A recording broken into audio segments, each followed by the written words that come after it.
जब यहाँ से भी हमला, इधर से भी हमला, समुद्र से भी हमला, पहाड़ों में भी हमला, चौतरफे हमले से घेर के इनकी इनकी जो है खाट खड़ी की जाए। अब ये समय आ गया है।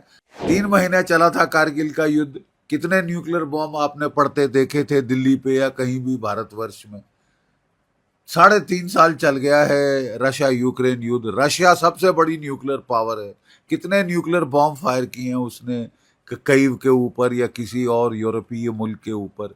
वहां से खबर कुछ अनकन्फर्म्ड है, लेकिन आ रही है कि ये जहाजों में भेज रहे हैं कुछ वेपन्स वगैरह, और तुर्की इनको एमुनेशन भेज रहा है, क्योंकि पाकिस्तान ने अपना एमुनेशन, रिजर्व एमुनेशन यूक्रेन को बेच मारा था।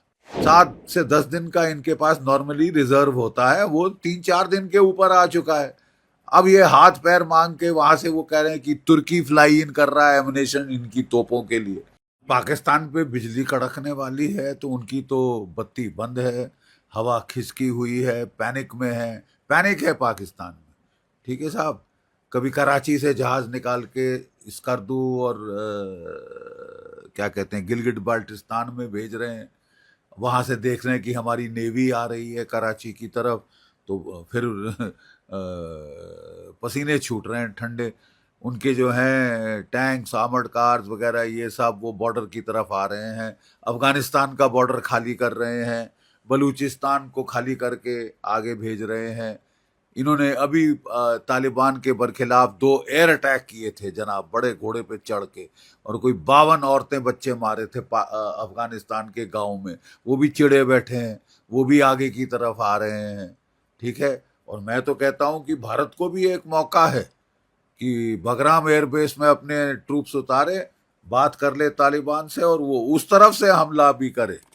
जब यहाँ से भी हमला, इधर से भी हमला, समुद्र से भी हमला, पहाड़ों में भी हमला, चौतरफे हमले से घेर के इनकी इनकी जो है खाट खड़ी की जाए। अब ये समय आ गया है और इनके ठंडे पसीने छूट रहे हैं, इसमें कोई शक नहीं। लेकिन पाकिस्तान के नेताओं ने न्यूक्लियर धमकी देने की अरे साहब, न्यूक्लियर धमकी कब नहीं दी है?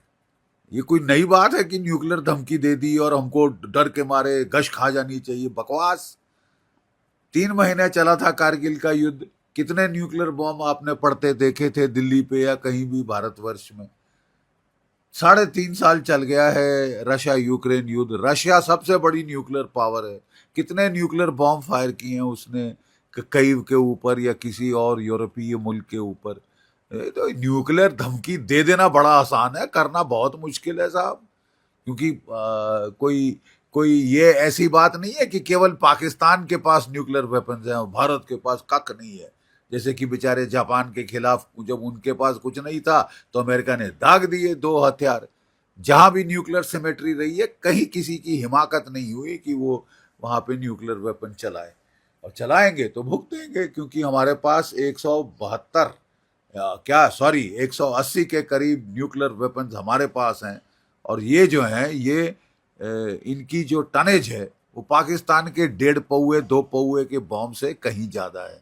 अगर हमने एक अग्नि 5 भी डाल दिया MIRV पाकिस्तान के ऊपर, तमाम शहर तबाह हो जाएंगे साहब। एक अग्नि 5 से एक नहीं तो किसको धमकी दे रहे हो? किसका बेवकूफ बना रहे हो? NIA को कुछ नई वीडियो भी मिली है जिसमें उन सबूत मिला है, और अब उन्होंने UN में भी इस मुद्दे को रखा है कि वहाँ के जो मिनिस्टर हैं उन्होंने एडमिट किया है कि पिछले काफी समय से। बिल्कुल एडमिट किया है। वो तो 30 साल से कह रहे हैं साहब हम टेररिज्म करते आ रहे हैं अमेरिका के लिए, तो हमें क्यों दोष देते हो? अमेरिका से पूछो ना। है और अमेरिका कह रहा है कि हम टेररिज्म के बिल्कुल बरखिलाफ हैं। डोनाल्ड ट्रंप साहब ने 2 टूक शब्दों में कह दिया है, ठीक है। और ये अब भुगतेंगे अपनी करनी की। सर, आपका मानना है कि इस समय अफगानिस्तान और इस तरफ से मौका है, भारत को मौका नहीं छोड़ना चाहिए, लेकिन चाइना ने भी, चाइना के विदेश मंत्री हैं वो उनकी सपोर्ट में आने के लिए तैयार बैठे हैं। देखिए, पहले तो चीन ने पंगा लिया था लद्दाख में पाकिस्तान के रोने पे, मेरे आका मुझे बचाओ। जब हमने बालाकोट एयर स्ट्राइक करी थी तो रोता हुआ चीन के पास गया था पाकिस्तान, और उस वक्त चीन ने लद्दाख में मिलिट्री एक्सरसाइज करी थी। हम आप सब जानते हैं 2020 में कोविड के दौरान। कि कोविड की बीमारी फैला के उसने समझा कि सब कमज़ोर पड़ गए हैं और मैं चढ़ जाऊंगा। ठीक है साहब। और उल्टे बांस बरेली को पड़ गए, गलवान में पिटे। ठीक है। भारत ने टैंक फॉर टैंक, तोप, आर्टिलरी, गन फॉर गन और मैन फॉर मैन मैच कर दिया, ओवर मैच किया। और फिर जो है हमने जो त्रिशूल के ऊपर जो रिज है, कैलाश रेंज, उस पे ऊपर हमने जाके टॉप हाइट्स पकड़ ली, जो कि इनके रेजिमेंटल हेडक्वार्टर के ऊपर थी। ठंडे पसीने इनके भी आ गए थे और इन्होंने बात शुरू की थी कि हमको थॉ चाहिए आपके साथ। क्यों थॉ चाहिए? क्योंकि अमेरिका हाथ धो के इनके पीछे पड़ गया, हाथ धो के इनके पीछे पड़ गया। इनको ताइवान की तरफ देखना है, इनको साउथ चाइना सी की तरफ देखना है, फिलीपींस की तरफ देखना है, वियतनाम की तरफ देखना है, जापान की तरफ देखना है। ऐसी हालात में अगर ये टू फ्रंट वॉर करना चाहते हैं तो ये इनकी बेवकूफ़ी है। ठीक है।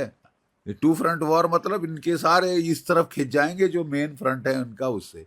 इसी को समझ के इन्होंने थॉ मांगा था भारत से। थॉ की बातचीत हुई थी और चीज़ें नॉर्मलाइज हो रही थी, लद्दाख में हो गई थी। अब फिर आप पंगा लेना चाहते हो तो फिर हम भी उसी भाषा में जवाब देंगे। आप पाकिस्तान को अपना आयरन क्लैड फ्रेंड, ये उसने टेररिज्म की है, जिस टेररिज्म के बरखिलाफ चीन जो है चैं चैं कर रहा है शिंजियांग में। और चीन ने वहां क्या किया है? सारी पॉपुलेशन को पकड़ के वो लेबर कैंप्स में डाल रखा है, स्टेरिलाइज कर रहे हैं, मुस्लिम्स को वहां मार रहे हैं बेतहाशा। वहां पे टेररिज्म है तो बड़ा दुख होता है, हमारे यहाँ टेररिज्म है तो साहब कुछ नहीं। इन्होंने खुद कंडेम किया है इस पहलगाम के अटैक को कुछ दिन पहले। पूरी दुनिया कंडेम कर रही है और आप टेररिज्म का सपोर्ट दे रहे हैं। असली प्रॉब्लम पाकिस्तान के अंदर हमारे को ये चीन का सपोर्ट है टेररिज्म का। चीन ने पाकिस्तान के न्यूक्लियर हथियार बनवाए। ठीक है।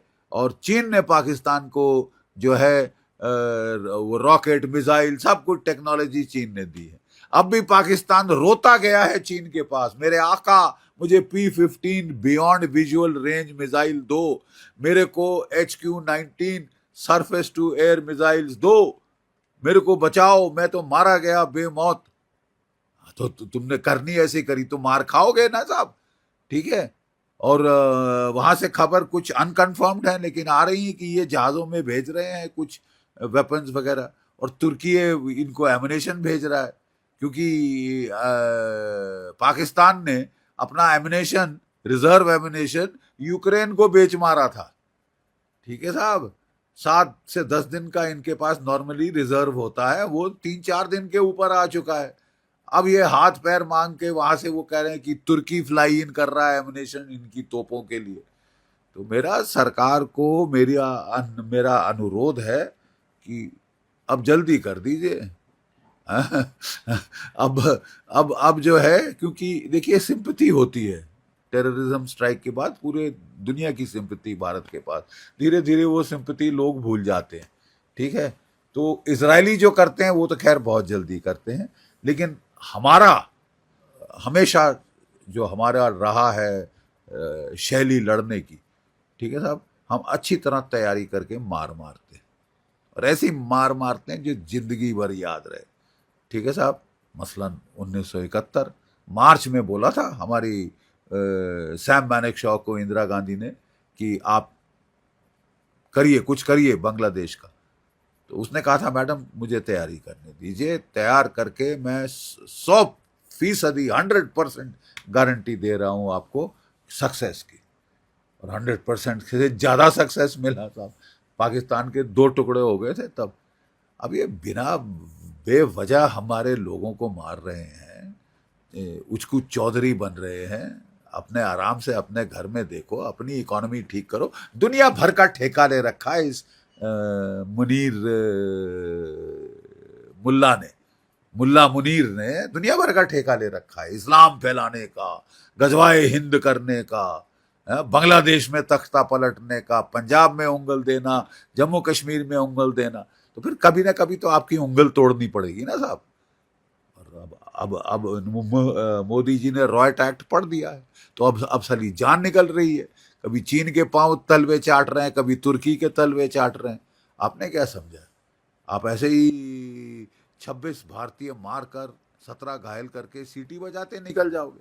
ये रोजमर्रा का ये ड्रामा हो गया। तो जो कुछ भी, अब आप कुछ भी कहीं से मंगाओ, आपको आपको करारी मार तो पड़ने वाली है, बिजली कड़कने वाली है साहब। अब कल परसों, 10 दिन बाद, 20 दिन बाद, महीने बाद, ये सब हमारी सेना के चीफ डिसाइड करेंगे और आदेश आएगा मोदी जी से। That's it.